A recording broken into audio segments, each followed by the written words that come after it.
ରାଜୁ ମଉସା କ'ଣ କରୁଛ? ମନ ଉଣା କରିଲା ଭଳି ଜଣାପଡ଼ୁଛ। ନାଇଁରେ ମା, କିଛି ନାହିଁ। କିଛି ତ ନିଶ୍ଚୟ ହୋଇଛି ମଉସା, ମୋତେ କହିବନି? ଆରେ ମା, ତୁ ପରା ଗାଁର ଆଶା। ମୋତେ ଯେଉଁ ରୋଗ ହୋଇଛି ତା ଔଷଧ ତୋ ପାଖରେ ମା ଅଛି କି? କେଉଁ ରୋଗ ମଉସା? କାହାକୁ ବି କହିବୁନି। ମଉସା କାହାକୁ ବି କହିବିନି।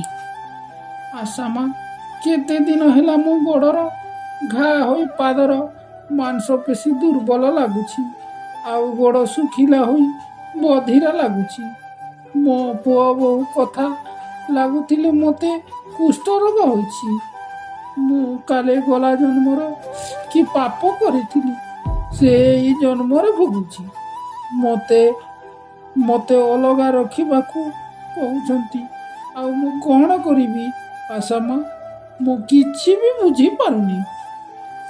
ଏଇ କଥା ମଉସା, ଏଇ ସାମାନ୍ୟ କଥା ପାଇଁ ଏତେ ଚିନ୍ତିତ? ସାମାନ୍ୟ କଥା? ହଁ, ସାମାନ୍ୟ କଥା ମଉସା। ଏହା କେଉଁ ଗଲା ଜନ୍ମର ପାପ ନୁହେଁ, ବରଂ ଏହା ଗୋଟିଏ ଜୀବାଣୁ ଜନିତ ରୋଗ। ଏହାର ଲକ୍ଷଣ ବଧିରା ଛଉ, ଚର୍ମ ମୋଟା ହୋଇ ତେଲିଆ ଓ ଚିକ୍କଣ ଦେଖାଯାଏ। କାନ ବା ଶରୀରରେ ଛୋଟ ଛୋଟ ଗୁଳି ଦେଖାଯାଏ।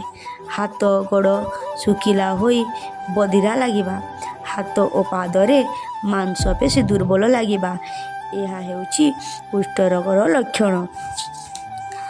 ମଉସା, ଏହି ରୋଗ ପାଇଁ ସମସ୍ତ ସରକାରୀ ସ୍ୱାସ୍ଥ୍ୟ କେନ୍ଦ୍ରରେ ଔଷଧ ମାଗଣାରେ ମିଳେ। MDT ଦ୍ୱାରା କୁଷ୍ଠରୋଗ ସମ୍ପୂର୍ଣ୍ଣ ଆରୋଗ୍ୟ ହୁଏ। ଆରେ ମା, ମୋ ମୁଣ୍ଡର ଚିନ୍ତା ହଟାଇ ଦେଲୁ। MDT ଖାଅ, କୁଷ୍ଠ ହଟାଅ।